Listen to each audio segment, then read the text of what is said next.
أعوذ بالله من الشيطان الرجيم بسم الله الرحمن الرحيم الحمد لله رب العالمين وصلى الله على سيدنا وحبيبنا حبيب إله العالمين محمد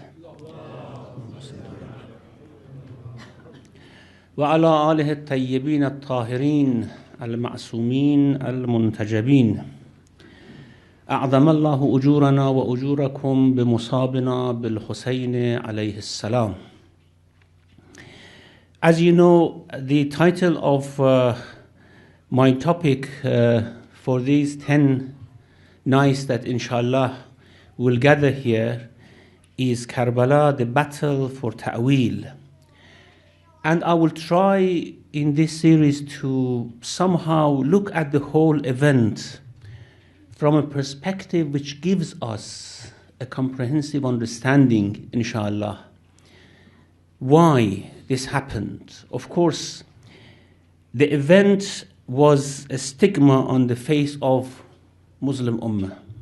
And I don't think anyone in the Muslim Ummah, any scholar, no matter what faith they subscribe to, what school of faith they subscribe to, they are shameful of what happened. No one would condone what happened to the grandson of the Prophet. It is something like what happened to Banu Israel when they killed the prophets. And the Quran condemns them for what they did. And of course, we also deserve to be condemned for what happened in the history, killing the grandson of the Prophet, about whom no one ever disputed with respect to his honorable stance. He was the most honorable Muslim at his own time. And I don't think anyone disputed that.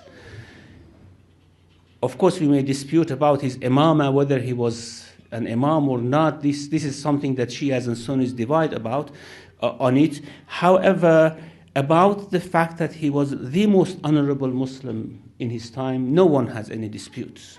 And no one ever says that Imam Hussein alayhi salam deserved to receive that type of treatment that he received from Muslims from Kufa and Damascus and other places. The reason why this happened, only after 50 years, when the Prophet, peace be on him, had passed away and had left the community to themselves, why it happened so soon, and why Muslims were somehow deceived into this sort of attitude that they felt they could actually kill the grandson of the Prophet. And even if he was not the grandson of the Prophet, the most honorable Muslim at their time, without being punished or receiving any reprimand from anyone, why this happened to Muslim community. This is what I want to discuss. And all this goes back to Ta'wil, which I will explain the meaning, and of course the battle for Ta'wil. Before that, because we are on the first night of Muharram, and tomorrow actually is the first day of the lunar year. Muharram is the first month of the year, the lunar year. There are some a'mal for it, which I would like to mention very quickly from Mafatihul Janan. First of all, Sheikh Abbas Qummi Rahmatullah alayh reports a hadith from Imam al-Riza alayhi salam.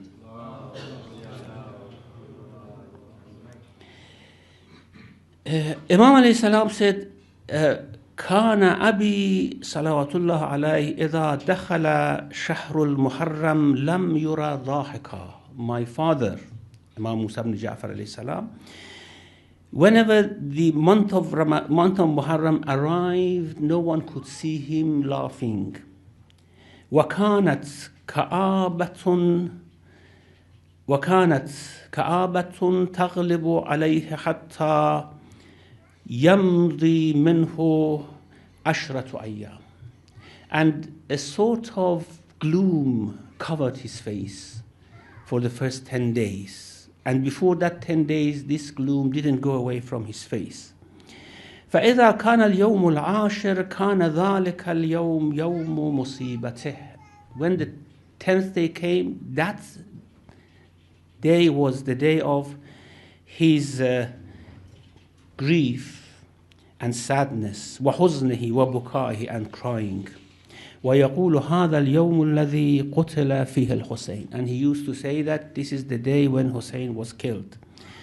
So this habit of or manner of crying for Hussein alayhi salam was something that A'imma alayhi salam used to do as well.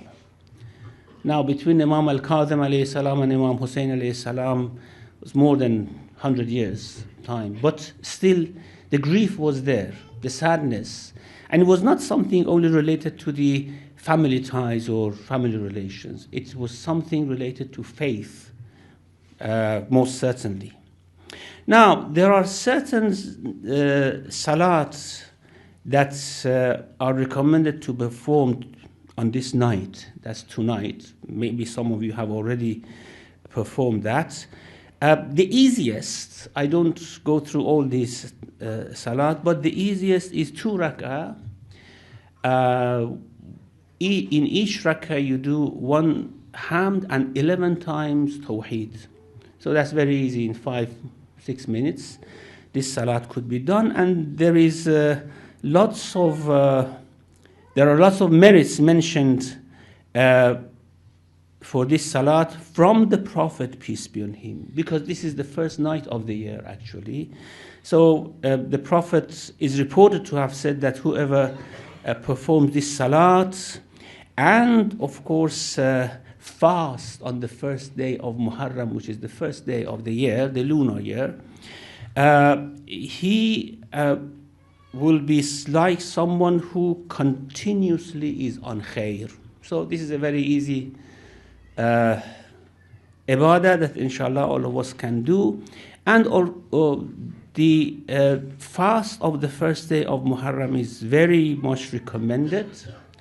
And actually the fast of the first 9 days of Muharram are very much recommended. And it's reported from Shaykh At-Tusi alayhi salam that the first 9 days fast is good, and the 10th day, of course, you know, the Shias regard it as makruh to fast on the day of Ashura. So these were just a few hints about the a'mal of tonight and tomorrow, inshallah.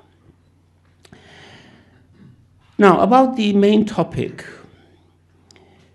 I have chosen one statement by Imam Hussein alayhi salam to be the representative of all his statements why he did not pay allegiance to Yazid, and why he actually started this very, very dangerous and, of course, sad journey to Mecca and then towards Kufa. You know, Imam Hussein alayhi salam used to live in Medina. After Imam Hassan alayhi salam made the peace treaty in Kufa, they all migrated back to Medina, and they used to live in Medina.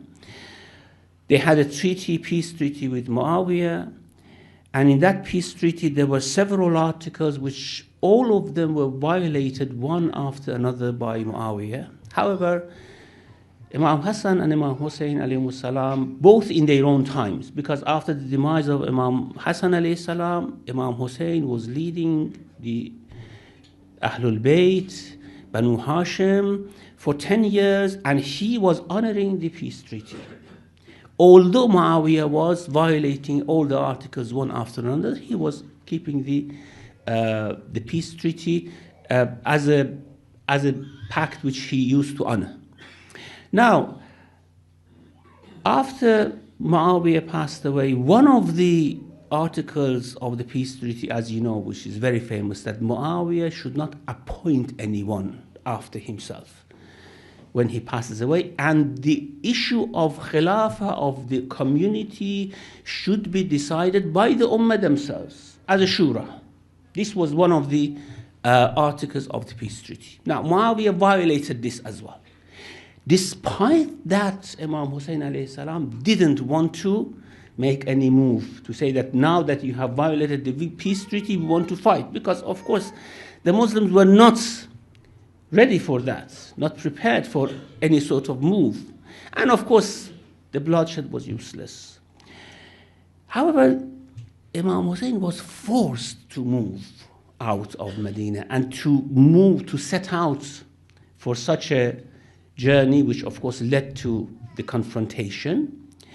It is actually summarized in his statement here.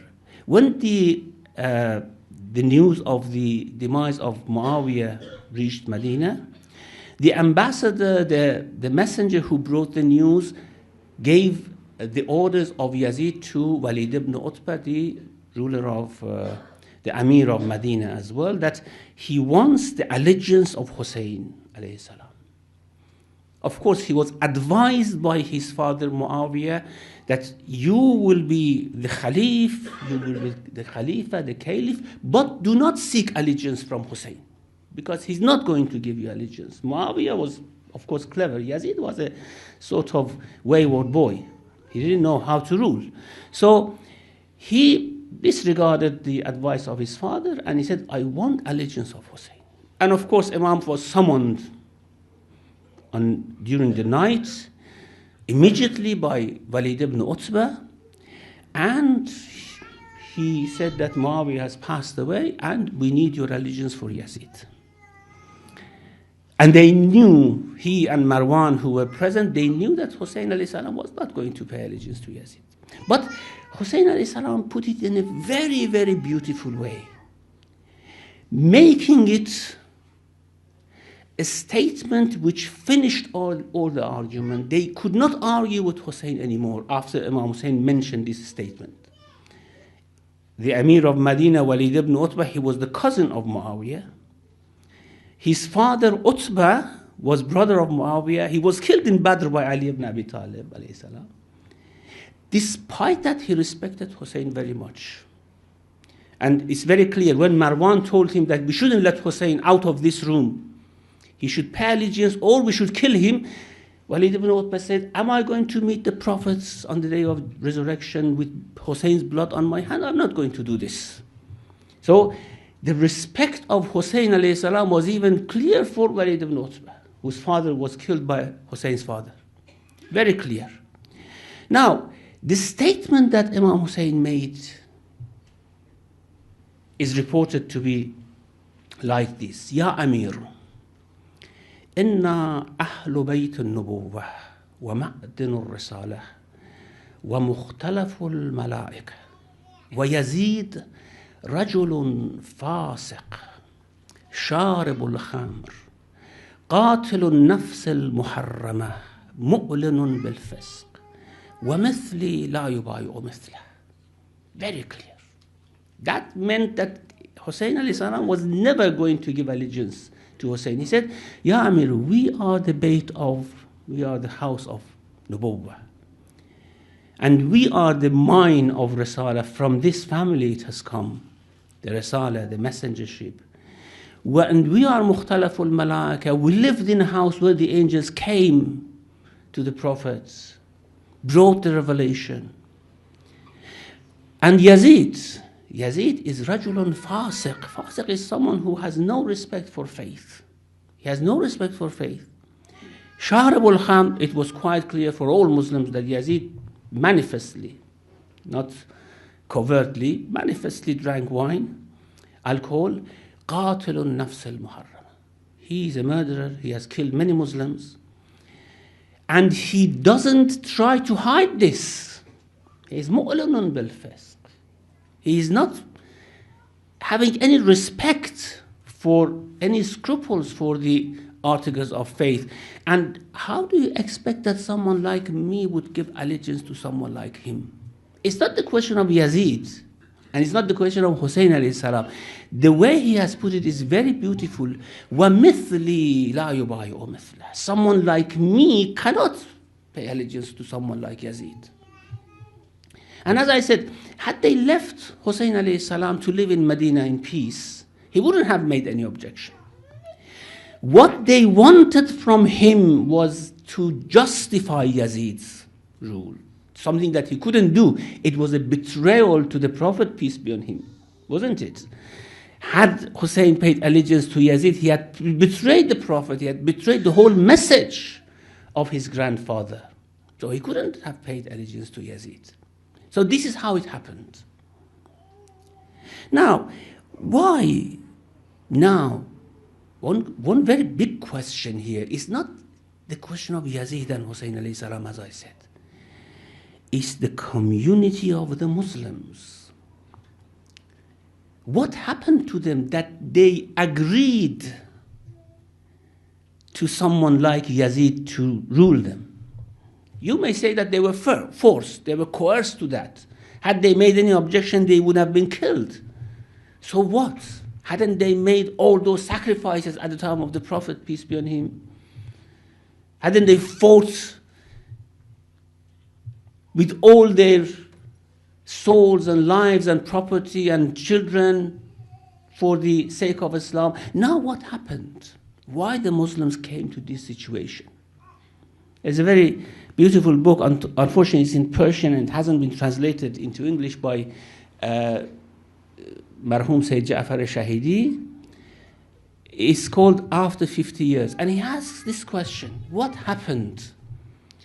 A community like that, vibrant, faithful, sacrificing community who were around the prophets just 50 years ago, why they degenerated into such a situation that now with this big territory, they had agreed to someone like Yazid, as Imam Hussein describes him, يَرَجُلٌ فَاسِقٌ شَارِبُ الْخَامْرِ قَاتِلُ النَّفْسِ الْمُحَرَّمَةِ مُؤْلِنٌ بِالْفِسْقِ. Why had they agreed to this?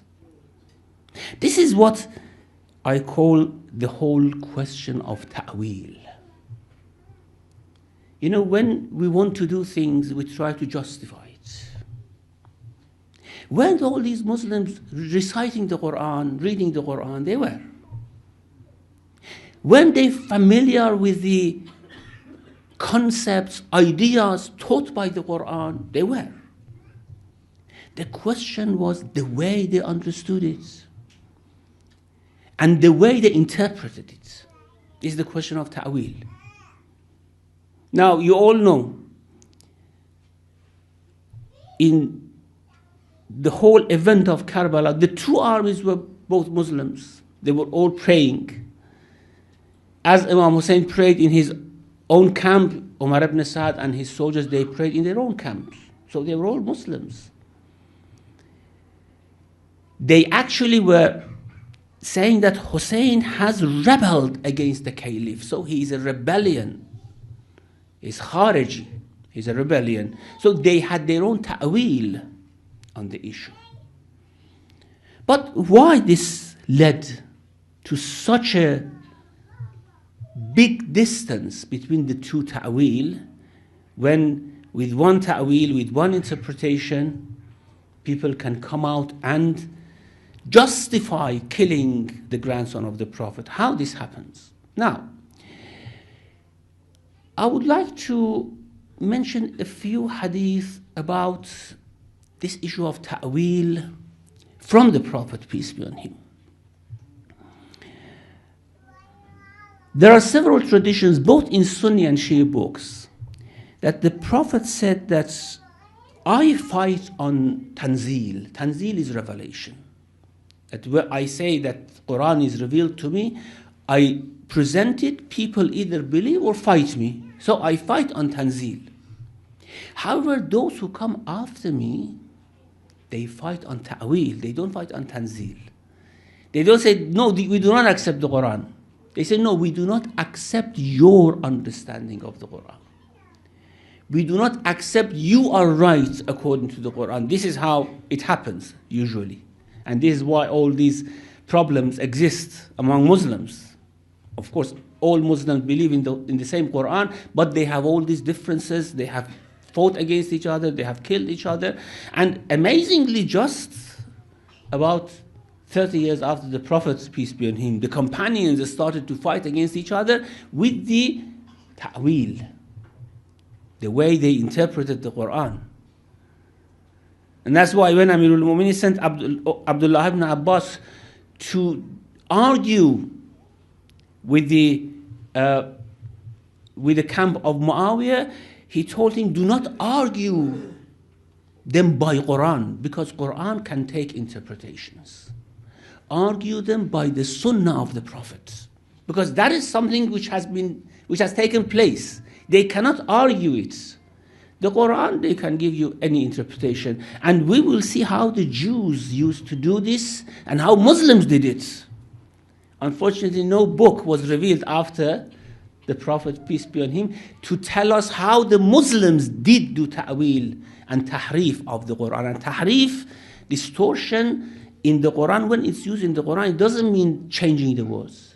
It means changing the meanings, distorting the meanings. And this is the meaning of tahrif by the Jews. The same tahrif happened in Islam. And the same ta'wil happened in Islam. Now, let us go through these traditions first. There's a tradition in Al-Kafi in which Imam al-Baqir alayhi salam describes the different types of wars. And he says we have 5 different types of wars, and one of them is as-sayful makfuf, a battle in which there should be restraint. As-sayful makfuf, sayf is sword, which is of course a metaphor for battle. A battle which should be in which the sword should be restrained. After the battle is finished, you have to stop immediately the bloodshed. After the fitna is gone, you have to stop immediately the bloodshed. And then he says that when this sayful makfuf is sayfun ala ahl al-baghy wa ta'wil. This is a battle against ahl al-ta'wil, those who make their own interpretations. And then Imam alayhi salam says that when the verse in Surah Hujurat was revealed, وَإِن طَائِفَتَانِ مِنَ الْمُؤْمِنِينَ اقْتَتَلُوا فَأَصْلِحُوا بَيْنَهُمَا وَإِن بَغَتْ إِحْدَاهُمَا عَلَى الْأُخْرَى فَقَاتِلُوا الَّتِي تَبْغِي حَتَّى تَفِيءَ إِلَى أَمْرِ اللَّهِ. If 2 groups of women fight against each other, you try to make peace between them. However, if one does not listen and wants to transgress and wrong the other, fight them until they come back to the rule of Allah. فَإِن فَاءَتْ فَأَصْلِحُوا بَيْنَهُمَا بِالْعَدْلِ وَأَقْسِطُوا. If they stop, then just make the peace and finish it. You cannot continue the war here. This is as-sayful makfuf. And Imam alayhi salam says, when this verse was revealed, the Prophet, peace be on him, said, إِنَّ مِنْكُمْ مَنْ يُقَاتِلُ بَعْدِي عَلَى التَّعْوِيلِ كَمَا قَاتَلْتُ عَلَى التَّنْزِيلِ. After me, there will be someone who will fight on ta'wil as I fought on tanzil. Now you know what the difference between ta'wil and tanzil. Tanzil is what is revealed. We don't have anything to with its interpretation or meaning or whatever. This is just fighting to establish it. And then there is a fight about its meaning. This is the most difficult thing.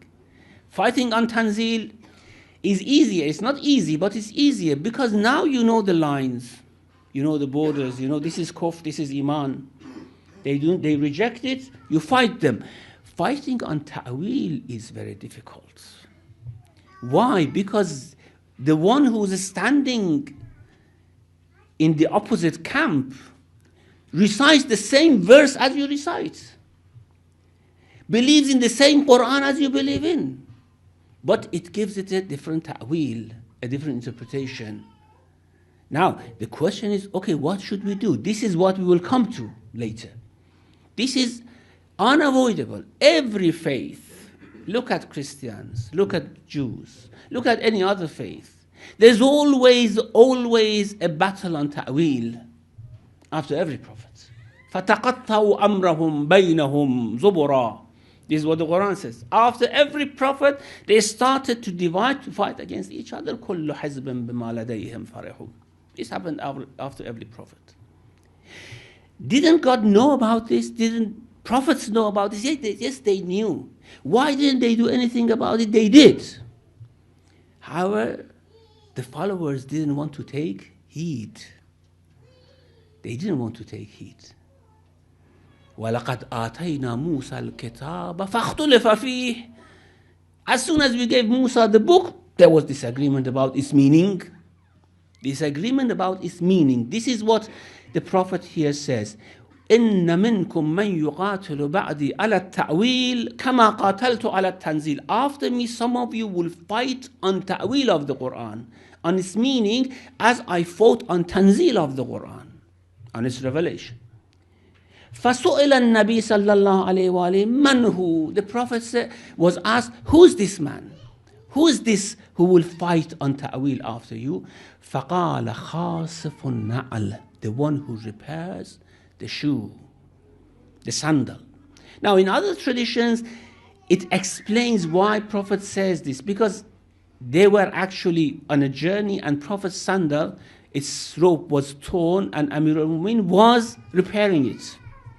And when Prophet actually had one sandal on and he was walking with one sandal and he was talking to his friends, to his companions, and then when they asked, who is this man? He said, Khasifun Na'al, the one who's repairing the sandal. Yani Amirul Mu'min alayhi salam. Then Imam alayhi salam says, فَقَالَ أَمَّارُ بْنُ يَاسِرٍ قَاتَلْتُ بِهَذِهِ الرَّايَةِ مَعَ رَسُولِ اللَّهِ صَلَّى اللَّهُ عَلَيْهِ وَآلِهِ ثَلَاثًا وَهَذِهِ الرَّابِعَةِ. Now, apparently,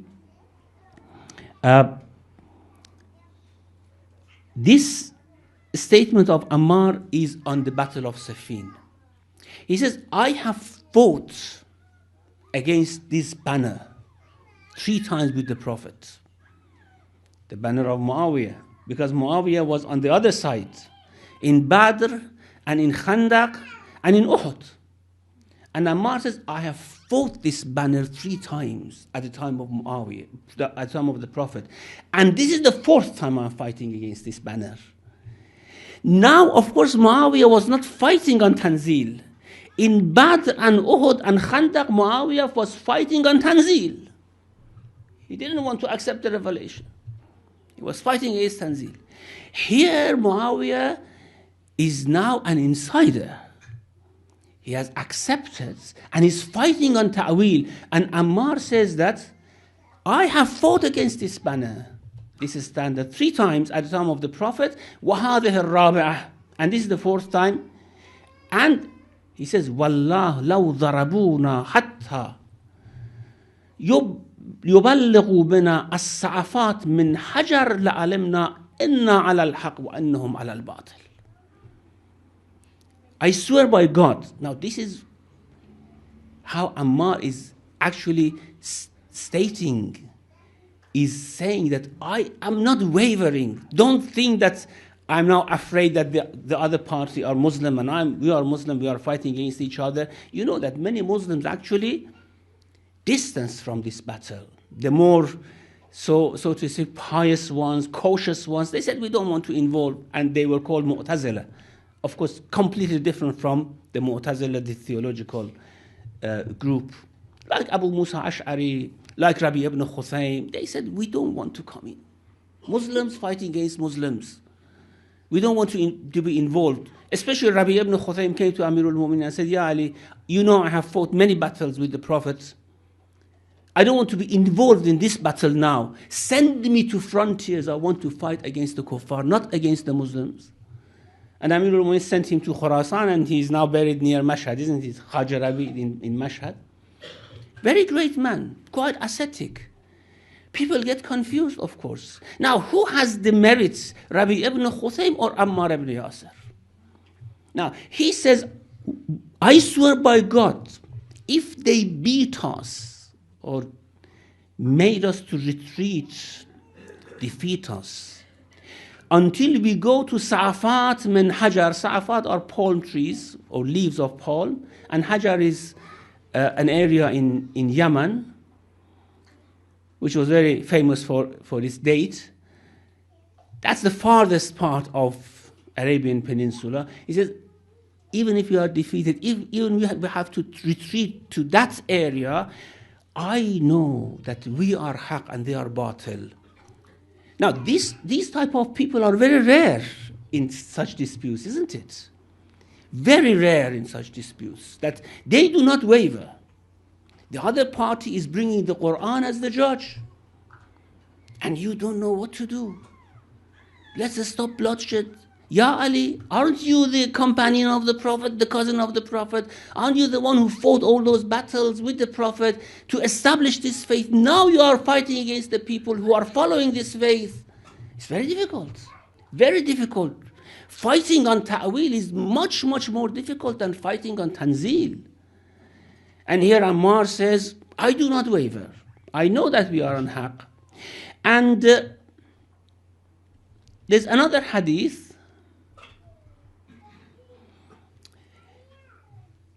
which is again reported from Imam al-Baqir alayhi salam,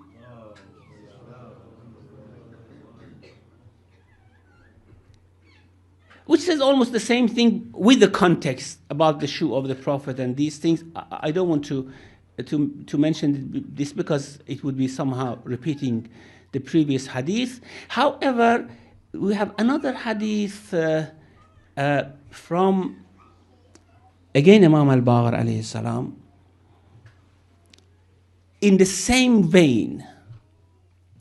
It says, جاء رجل إلى علي عليه السلام وهو على منبر. Amir al-Mu'mineen was on the pulpit, on the minbar, and someone came and a conversation started, and he said, Ya Amir al-Mu'mineen, أتأذن لي أن أتكلم بما سمعت عن عمار ibn Yasir? Do you allow me to mention something that I heard from Ammar ibn Yasir? Of course, the context of the conversation is lost. We don't know why this came up. The hadith just mentions this part. Do you allow me to report something I heard from Ammar ibn Yasir that he heard from the Prophet, peace be on him? The point was that since Ammar was a sort of signpost for everyone, because the Prophet had said, Ya Ammar, wayha Ammar taqtuluhu al-fi'atul baghiyah. Ammar will be killed by a transgressor group, by a rebel group. And since this was, the hadith was very famous, no one could deny it. Now both parties tried to actually take this, to interpret this hadith with a different ta'wil. Of course, he was killed while he was fighting against Muawiyah, and when he was killed, everyone in the camp said, in Muawiyah's camp said, well, are we fighting against Ammar? We killed Ammar, and Prophet said, تَقْتُلُهُ الْفِئَةُ الْبَاغِيَةُ. So we are the Fi'atul Baghiyah. Amr ibn As said, no, we are not Fi'atul Baghiyah. We didn't kill him. Ali killed him. He brought him here. He made all this mess. So you see the ta'wil, you see how ta'wil works? It works in this way. So, because of these different things were said about Ammar, now when the man said, do you allow me to report something from Ammar, who reports it from the Prophet? He said, اتقوا الله ولا تقولوا على أمار إلا ما قاله. Fear God and don't report anything from Ammar unless what he has really said. The man insisted 3 times. ثم قال له تكلم. Then Amir al-Mu'minin said, okay, say what you want to say. قال سمعت عمارا يقول سمعت رسول الله صلى الله عليه وآله وسلم أنا أقاتل على التنزيل وعلي يقاتل على التأويل. He said, Ammar reported to me that the Prophet said, I fight on Tanzil, Ali will fight on Ta'wil. And then Amir al-Mu'minin alayhi salam said, Sadaqa Ammar wa Rabb al-Ka'bah. إن هذه عندي لفي ألف كلمة تتبع كل كلمة ألف كلمة. He said, Ammar is right. I swear by the Lord of Kaaba, this ta'wil that you are talking about is with me. In 1,000 words, each of which is followed by another 1,000 words that he learned from the Prophet. Of course, kalima here means different doors to knowledge. And the whole idea of wiratha, of the prophets, the ones who inherit the prophets, is about this idea of having the knowledge of ta'wil and fighting on it. Fighting for the correct meaning of faith, for the right interpretation of faith. This is the meaning of ta'wil. Now, another hadith which implies that this wiratha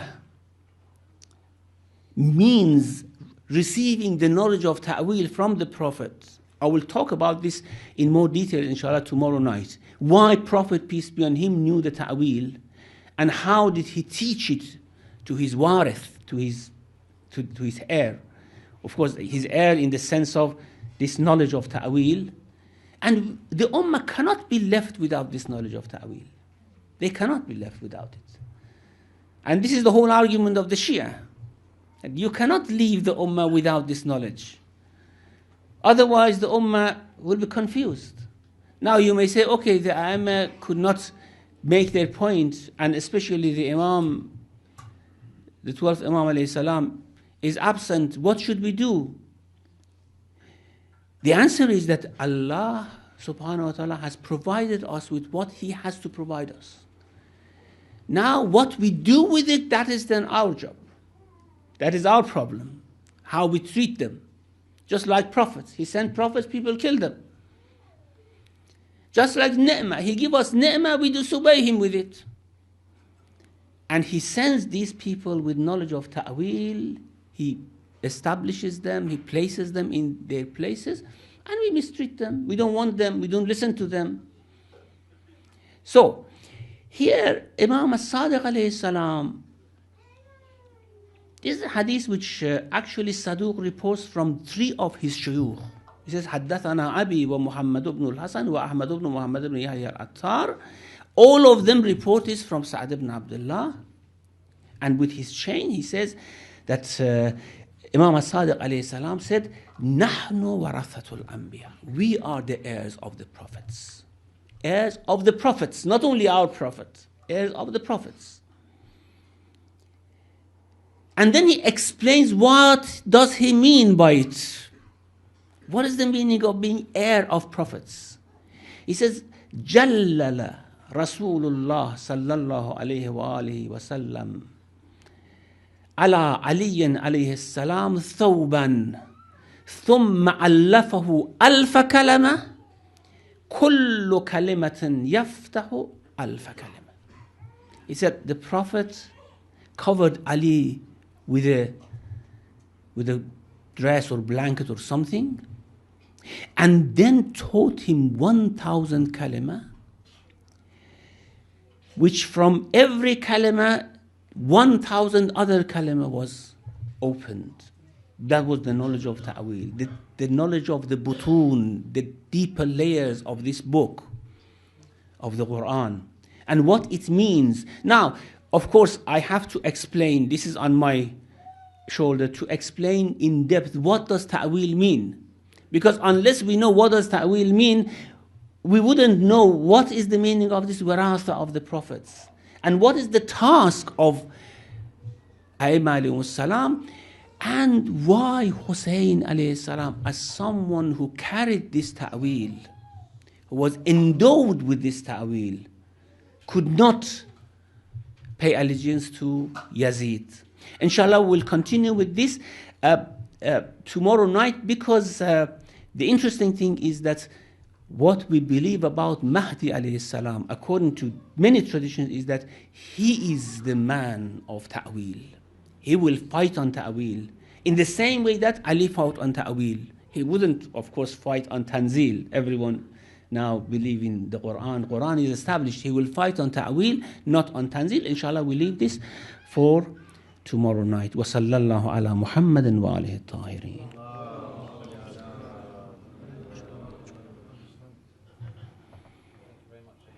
We now have some time for questions and answers, if there are any questions.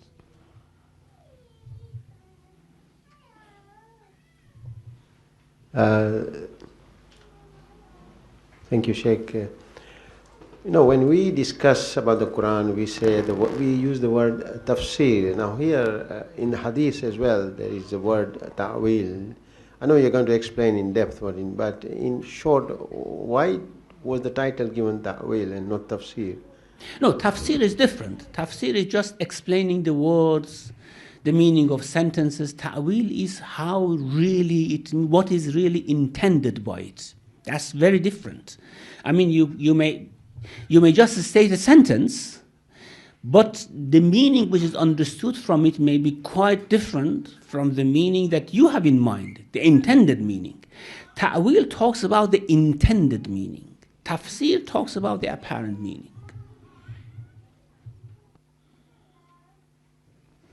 Assalamu alaikum, Shaykh. Thank you very much indeed for that introduction.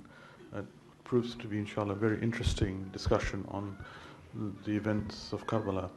Shaykh, bearing in mind that the interpretations of Ta'wil can be so variant, we just gave the example of Amr ibn As justifying Muawiyah's army's position on killing Ammar, and they obviously believed it and felt that they were in the right through his explanation. So in the absence of our Imam, may Allah hasten his reappearance, we also as Muslims have a responsibility to make sure that the ta'wil as explained by our Imams is made evident to the Muslims. Bearing in mind how difficult that task is, what's the best things that we can do to make sure that happens? Yeah, actually, as you point out, this is a very, very difficult task and is not something that, easily could be done. But I think the best way to go about this is to somehow match the Quran with the Sunnah of the Prophet and the A'imah, because that is an explanation for what is meant by the Quran.